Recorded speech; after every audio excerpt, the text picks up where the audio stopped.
നമുക്ക് അരവിന്ദിന്റെ മക്കളുടെ നാളത്തെ നല്ലൊരു കഥ ആയിട്ടാലോ. വീഡിയോ ഇഷ്ടപ്പെടുവാണെങ്കിൽ ഒന്ന് ലൈക്ക് ചെയ്ത് ഹൈപ്പ് ചെയ്യാൻ മറക്കരുതേ. അതോടൊപ്പം തന്നെ ആദ്യമായി കാണുന്നവരാണെങ്കിൽ സബ്സ്ക്രൈബ് ചെയ്യാനും മറക്കരുത് കേട്ടോ.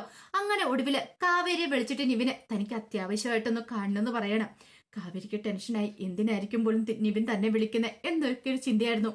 പിറ്റേ ദിവസമായി കഴിഞ്ഞപ്പോഴത്തേനും കാവേരി നിവിൻ പറഞ്ഞിടത്തേക്ക് ചെല്ലുവാണ്. അങ്ങനെ ചെല്ലുന്ന സമയത്ത് നിവിനാണെങ്കിൽ ഭയങ്കര കൺഫ്യൂഷൻ ആയിരുന്നു. കാവേരിയോട് എങ്ങനെ പറയണമെന്ന് അറിയില്ല. ഇനിയും തന്റെ ഇഷ്ടം തുറന്നു പറയാതിരിക്കാൻ പറ്റില്ല. താനും അവളുമായിട്ടുള്ള വിവാഹമാണ്. രാഗിണിയായിട്ട് തനിക്ക് ആ ബന്ധത്തിന് സമ്മതമല്ല. പക്ഷെ ഇവളോട് ഇനിയെങ്കിലും താൻ തന്റെ മനസ്സിലുള്ള തുറന്നു പറഞ്ഞേ മതിയാവുള്ളൂ. അങ്ങനെ ഒടുവില് നിവിന്റെ അടുത്തേക്ക് കാവേരി വന്നിട്ട് ചോദിച്ചു, എന്താ നിവിനെ അത്യാവശ്യമായിട്ട് കാണണമെന്ന് പറഞ്ഞ് എന്താന്ന് ചോദിച്ചു. അത് പിന്നെ കാവേരി, എനിക്ക് നിന്നോടൊരു കാര്യം പറയാനുണ്ട്. ഇനി അത് മറച്ചു വെച്ചിട്ട് കാര്യമില്ല. അപ്പോഴേക്കും കാവേരി പറഞ്ഞു, നാളെ ഞങ്ങൾ ഇവിടുന്ന് പോകുവാണ്. നീളമോളുടെ ഓപ്പറേഷന്റെ കാര്യങ്ങളൊക്കെ അറിയാലോ. ആ ജയപാലിന്റെ കയ്യിൽ നിന്ന് പണം കിട്ടുമെന്ന് ഓർത്തിരുന്ന, പക്ഷെ അയാൾ ഞങ്ങളെ ചതിച്ചു. പക്ഷെ അയാള് വെറുതെ വിടാൻ പോകുന്നില്ല. അയാൾക്കിട്ടുള്ള പണി ഉറപ്പായിട്ടും കൊടുക്കുമെന്ന് പറഞ്ഞു. അത് കേട്ടപ്പം നീ പറഞ്ഞു, കാവേരി വിഷമിക്കൊന്നും വേണ്ട, കാവേരിക്ക് കിട്ടാനുള്ള പണമൊക്കെ കിട്ടും. ഞാൻ ചാരുലതയോട് കാര്യങ്ങളൊക്കെ പറഞ്ഞിട്ടുണ്ട്. അല്ല, ചാരുലത മാഡമായിട്ട് എങ്ങനെ നിവിന് പരിചയം? എന്റെ ക്ലാസ്മേറ്റാ ചാരുലത. ഞങ്ങൾ തമ്മിൽ നല്ല ഫ്രണ്ട്സ് ആയിരുന്നു. ഞാനാണ് ഈ പറയുന്ന ചാരുലത ഇങ്ങോട്ടേക്ക് കൊണ്ടുവന്നേ. ഇവിടെ നേരത്തെ ഉണ്ടായിരുന്ന എ സ്ഥലം മാറ്റിച്ചത് ഞാനാന്ന് പറഞ്ഞു. അത് പുതിയൊരു അറിവായിരുന്നു കാവേരിക്ക്. കാവേരി ഒരിക്കലും അത് പ്രതീക്ഷിച്ചിരുന്നില്ല. പിന്നീട് നിവിന് കാര്യങ്ങളൊക്കെ പറയണം. അപ്പോഴേക്കും കാവേരിക്കും മനസ്സിലായി നിവിന്റെ നിരപരാധിത്വം എന്താന്ന്.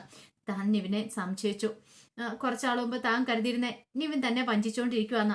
ഒടുവില് നിവിൻ പറഞ്ഞു, ഞാനിതൊക്കെ എന്തിനാ ചെയ്തതെന്നറിയാവോ കാവേരി, നിനക്ക് വേണ്ടിയിട്ടാന്ന് പറഞ്ഞു. അപ്പോഴേക്കും കാവേരി ഇങ്ങനെ നോക്കിക്കഴിഞ്ഞപ്പോഴത്തേനും നിവിൻ തന്റെ ഇഷ്ടം തുറന്നു പറയണം. കാവേരി, ഐ ലവ് യു, എനിക്ക് നിന്നെ ഇഷ്ടമാ, ഞാൻ നിന്നെ സ്നേഹിക്കുന്നുണ്ടെന്ന് പറഞ്ഞു. ഒരു നിമിഷം കാവേരിക്ക് എന്ത് മറുപടി പറയണമെന്നറിയില്ല. വല്ലാത്തൊരു അന്താളിപ്പായിരുന്നു. ഞെട്ടലോടുകൂടി കാവേരി നോക്കുക. നിവിൻ പറഞ്ഞു, എനിക്കത് എങ്ങനെ പറയണമെന്ന് അറിയണ്ടായിരുന്നില്ല. ഇത്ര നാളും ഞാനത് മനസ്സിൽ അടക്കി വെച്ചു. പക്ഷെ ഇനിയും പറയാതിരുന്നിട്ടുണ്ട് ശരിയാകത്തില്ല. എനിക്ക് ആ ബന്ധത്തിന് സമ്മതമല്ല. കാവേരി, എന്നോട് പറ, യെസ്സോ നോയോ, എന്താണെങ്കിലും എനിക്ക് മറുപടി കിട്ടണം എന്ന് പറഞ്ഞു. കാവേരി ആകെപ്പാടെ വല്ലാതെ ടെൻഷൻ അടിച്ചിരിക്കുകയാണ്. കാവേരിയുടെ മറുപടി കിട്ടിയിട്ട് വേണം എനിക്ക് വീട്ടിൽ അവതരിപ്പിക്കാനായിട്ട്. കാരണം അച്ഛനോടും അമ്മയോടും പറയണം എനിക്ക് കാവേരി ഇഷ്ടമാണെന്നുള്ള കാര്യം.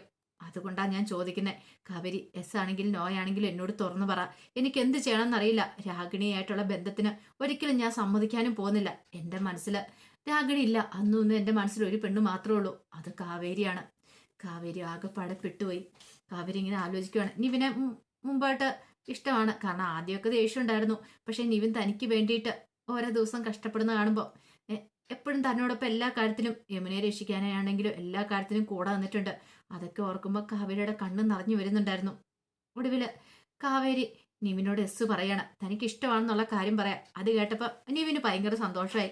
നിവിൻ പറഞ്ഞു, ഞാനിത് വീട്ടിൽ പറയും, എൻ്റെ അച്ഛൻ്റെ അമ്മയുടെ പെർമിഷൻ മേടിക്കാം. കാവേരി വിഷമിക്കൊന്നും വേണ്ട.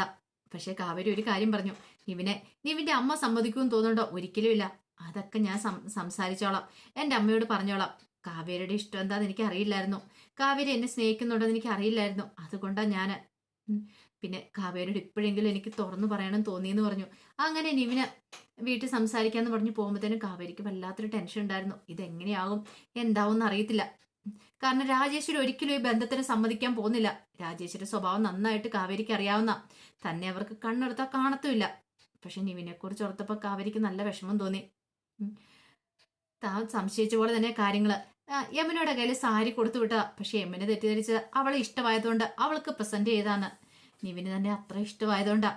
പക്ഷെ എന്ത് ചെയ്യാൻ പറ്റും, വല്ലാത്തൊരു ബുദ്ധിമുട്ടുണ്ട് കാവേരിയുടെ മനസ്സിൽ. അങ്ങനെ കാവേരി ടെൻഷൻ അടിച്ചാണ് വീട്ടിലേക്ക് പോരുന്നത്.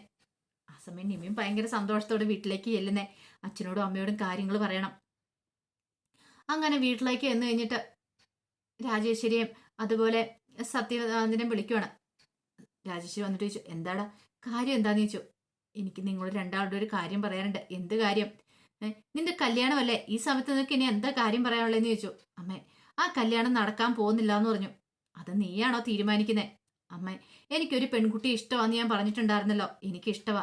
ഏത് പെണ്ണിനെ? നിനക്ക് ഏത് പെണ്ണിനാണ് ഇഷ്ടം? ഞാൻ പറഞ്ഞല്ലോ, എനിക്ക് അരവിന്ദനങ്ങളുടെ മോള് കാവേരി ഇഷ്ടം എന്ന് പറഞ്ഞു. എടാ എന്നും പറഞ്ഞുകൊണ്ട് ചാടി എഴുന്നേക്കുവാണ് രാജേശ്വരി. അവളെയോ? ആ നാട് നീടെ തെണ്ടി നടക്കുന്ന അവളെയാണോ നിനക്കിഷ്ടം? എങ്ങനെ ധൈര്യം വന്നടാ നിനക്ക് എന്റെ മുന്നിൽ വന്നത് പറയാനായിട്ട്? നീയും പറഞ്ഞു അമ്മേ ഞാൻ വിവാഹം കഴിക്കുന്നുണ്ടെങ്കിൽ അത് ഒരാളെ മാത്രമേ ഉള്ളൂ, അത് ഞാൻ കാവേരിനെയാണ്, വേറെ ആരെ ഞാൻ വിവാഹം കഴിക്കില്ല എന്ന് പറഞ്ഞു. അത് കേട്ടതും രാജേശ്വരി പറഞ്ഞു എടാ എനിക്ക് ജീവനുണ്ടെങ്കിൽ അത് നടക്കില്ല എന്ന് പറഞ്ഞു. സത്യനാഥൻ പറഞ്ഞു എന്തൊക്കെയാടാ നീ പറയുന്നേ?